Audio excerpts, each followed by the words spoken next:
Elon Musk और मुकेश अंबानी में होने जा रही है जंग। दुनिया देखेगी अरबपतियों का मुकाबला। अंबानी की जियो से भिड़ने भारत आ रहे हैं मस्क। साथ लाएंगे स्टारलिंक का तिलिस्म। क्या होगा?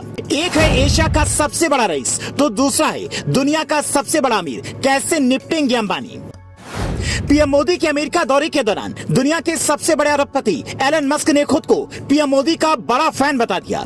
दुनिया भर में इस बयान पर खूब बवाल खटा। अमेरिकी राष्ट्रपति जो बाइडेन ने पीएम के सम्मान में व्हाइट हाउस में राजकीय भोज का इंतजाम किया। अमेरिका के इतिहास में वेटिकन के पोप के लिए ऐसा विहंगम इंतजाम एक बार किया गया था।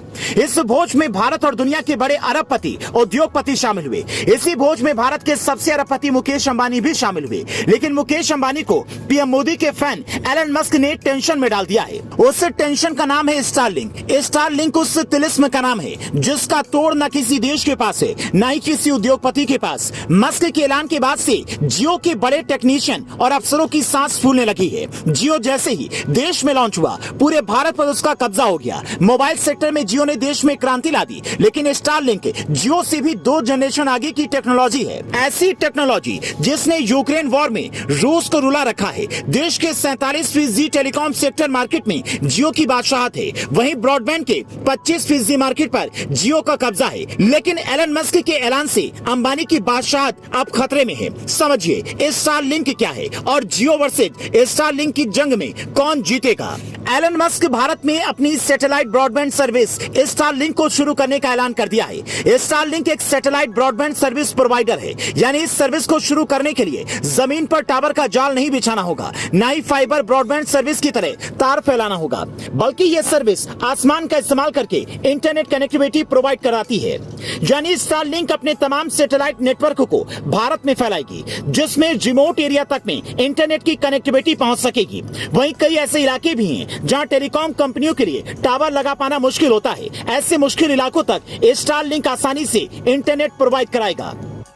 यूक्रेन युद्ध में जब रूस ने सब टेलीकम्युनिकेशन नेटवर्क को बर्बाद कर दिया, तो मस्क की स्टारलिंक सर्विस ने यूक्रेन में कनेक्टिविटी प्रदान की थी। जियो के पास अभी ये टेक्नोलॉजी नहीं है, लेकिन जियो के पास इस देश के 50 करोड़ से ज्यादा ग्राहक हैं जो कंपनी का सस्ता मोबाइल डेटा इस्तेमाल करते हैं। कंपनी का नेटवर्क पूरे देश में है। भारत में जियो और एयरटेल भी अपनी सैटेलाइट सर्विस को तैयार कर रही हैं। मतलब स्टारलिंक उस चिड़िया का नाम है जिसके लिए जमीन पर कोई इंफ्रास्ट्रक्चर खड़ा नहीं करना पड़ता। मस्क इससे पहले भी 2021 में भारतीय बाजार में एंट्री की कोशिश कर चुके हैं। उस वक्त उन्होंने बिना लाइसेंस के स्टारलिंक के लिए बुकिंग लेनी शुरू कर दी थी।